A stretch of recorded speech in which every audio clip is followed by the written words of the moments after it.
So you're probably wondering, how the hell am I supposed to scale an e-commerce business in this landscape? Well, you've probably seen all of these open-faced thumbnails telling you, hey, this is about TikTok ads, it's about Meta ads, it's about this new hack in the market, it's about this thing and that thing. And you're probably confused, right? So I thought, why not record a video that will show you exactly how we use this process that I'm about to take you through to scale luxury brands, fashion brands, leather brands, supplements, skincare, whatever industry you can think of, how we use this tactical device to scale these brands again and again and again, right? So without further ado, let's get straight into it.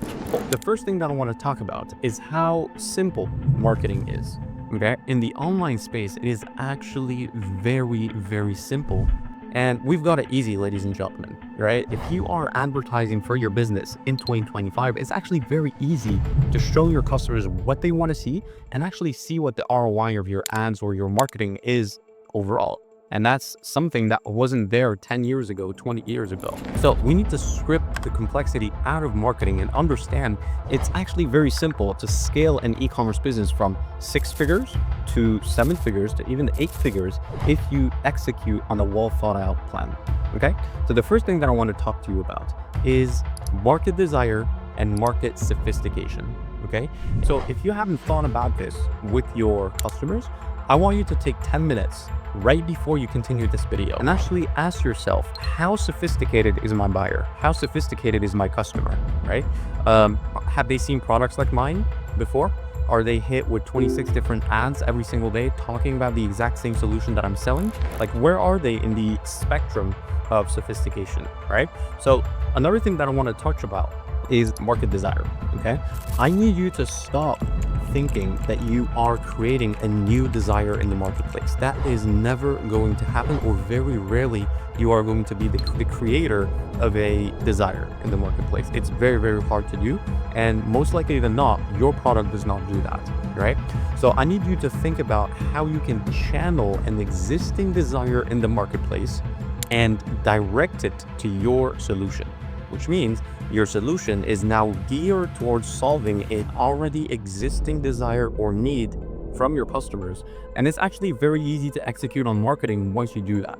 Okay, so once you have those two variables, your market desire identified and the level of sophistication of your customer, you're now ready to talk to your customer because you know what they want and you know how to talk to them, right? Because someone that has never seen a solution like yours, you won't talk to them like you're talking to someone who has seen hundreds of ads saying the exact same thing. So that's the basis of your marketing, identifying your market desire and identifying your market sophistication. Now, next principle that I want to talk about is, how do you actually talk to your customers? How do you identify the way you want to talk to them so that you speak to the need, not the person? Okay, well, it goes with research. So whenever we want to scale a business, we identify exactly what the market wants. And we do that by doing research on what the customers tell us themselves. And the principle that I want you to really understand is, your customers are your best copywriters. If you want to master copywriting within your own industry, your own vertical, you need to dive into understanding how your customers talk. And what better way to do that than just hopping on Reddit, hopping on YouTube or Google, whatever platform, and doing research, looking at reviews, looking at forums, looking at threads of your customers actually speaking about the solution they need or the problem they're experiencing. That's the most powerful advice I can give you, is really to immerse yourself in the minds of your customers by looking at what they say, right? And once you identify how they talk, what they talk about, and how they phrase it, now you're equipped with the tools to really hit the nerve in the way you talk to them. Okay, and so it's like being in the restaurant with someone you've known for 15 years, and you're probably losing track of time, and you're probably having a good time, and it's very easy flowing, right? On the other end, you've got the person that you've just met, and you're sitting with them for 15 minutes, and it feels like you've been sitting with them for 5 hours, and it's actually awkward, it's not very fun, and you're kind of forcing the conversation, right? It's the exact same thing. If you talk to your customers the right way, it's like an intimate friend talking to them, and they kind of resonate with that, right? And that's the hack that we use every single time for every single business that we work with, is how we can replicate the tone of voice of our customers, Not what you, the founder, want as the tone of voice, but what the customers use in terms of language, in terms of words, phrases, etc., etc. Okay. Biggest hack out there in the e-com space at the moment is really just to identify what your customers want. Now, after you've identified what your market wants, what they need, the solutions they're looking for, etc., etc., now you need to start looking at what types of creatives you need to create. Okay. So essentially, we use what we call the 4-bucket theory. We identified 4 principles or 4 pillars that every single piece of content falls under. Okay. Pillar number 1 is product reviews, because that gives trustworthiness and relatability to your customers, right? You see other people experiencing the solution to the problem they have, it gives confidence in your products. Okay, so product reviews. The second thing is benefits, right? You want to be the bridge between the problems and the solution, and your product being in the middle, kind of facilitating the evolution from problem to solution. Okay, the next thing is competitor comparison. Okay, so whenever you want to talk about how good your products are, instead of doing it directly and being so obvious about it, you want to do it indirectly by identifying what's wrong with the other solutions in the marketplace. Okay, so essentially what you're doing here is you're positioning your product as a superior solution by showing the customer how inferior the other solutions are. It's a very subtle way to show your customer that your solution is what they're looking for and is actually the best out there in the marketplace. It obviously helps if it is. So if your product is not good or it's not good enough, you're just delaying the fact that people are going to find out, you're going to be called out on it, and it's not a pleasant experience. So make sure your product is actually very, very good. Okay, that's very important. Okay, so next, and then the final bucket is what we call product features. Okay, so whenever you're in a very sophisticated marketplace where the customer or the average buyer is very, very sophisticated, which means they saw so many solutions before yours, you want to focus on what mechanisms make your solution unique, right? And that's very important because that shows the intricacies of your solution, and it allows people to logically build the case for themselves with emotion, of course, to then justify the purchase. You're showing them black on white how your solution is actually superior to every other solution in the marketplace. And that's a very, very powerful statement when you can actually back up your claims with features in a very sophisticated marketplace. So you've got the 4-bucket theory. It's a complete solution for any e-commerce business that is looking to kind of supercharge the way they think about creative. So you've got your reviews and social proof, competitor comparison, product features, and product benefits. If you create 10 variations of a creative for each pillar, that gives you 40 pieces of content. That's more than enough to get your foot in the door with advertising if you haven't advertised yet, or to get variety in the content that you currently have and give the algorithm content that is going to be valuable to the customers, right? So everyone's winning here. Okay, so next thing that I want to be talking about is how simple media buying is as the last step. So a lot of e-com founders that we work with, they come to us and they think that media buying is what's going to save them. It's not. Media buying is very simple. You go broad targeting. It's very, very simple how you do it. And it's very simple how you manage it. The AI is stronger than ever. It knows you, and you don't need to micromanage it. It's smarter than you and I combined. So there's just not that much things to do, right? If you do your homework, like I showed you for the past 3 points that I made, you're 99% there, okay? But media buying is still something that is very, very important because you can mess it up, right? So what I need you to do is I need you to focus on having the proper setup when it comes to your ad accounts and your settings overall. So make sure you've got your conversions API activated, that you're sending clean data to Facebook, that you're tracking with third-party tools like Triple Whale, Hyros, whatever you want to use, to make sure that you're triangulating the truth with what Meta shows you and Shopify shows you, right? Because if you're only relying on Meta or other platforms, you're just not going to be able to take accurate decisions. Okay, so what you want to do in the ad account is have one campaign per objective. Okay, if you're trying to advertise for multiple collections or multiple products, you need to have one campaign per product or one campaign per collection.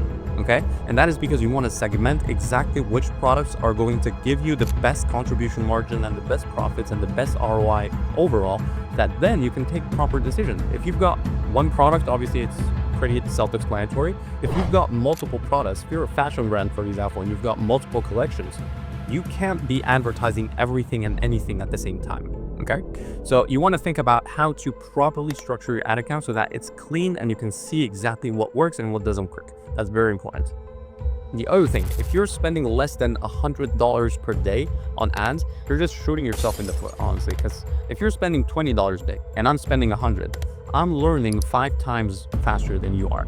So in 10 months, the compounding effect of the learnings I'm getting are 50 times what you're currently getting. That's just a difference that just keeps on compounding and keeps on compounding. That's why you see all of these big brands that are spending a lot, they kind of dominate the marketplace just because of the rate of learning that they have.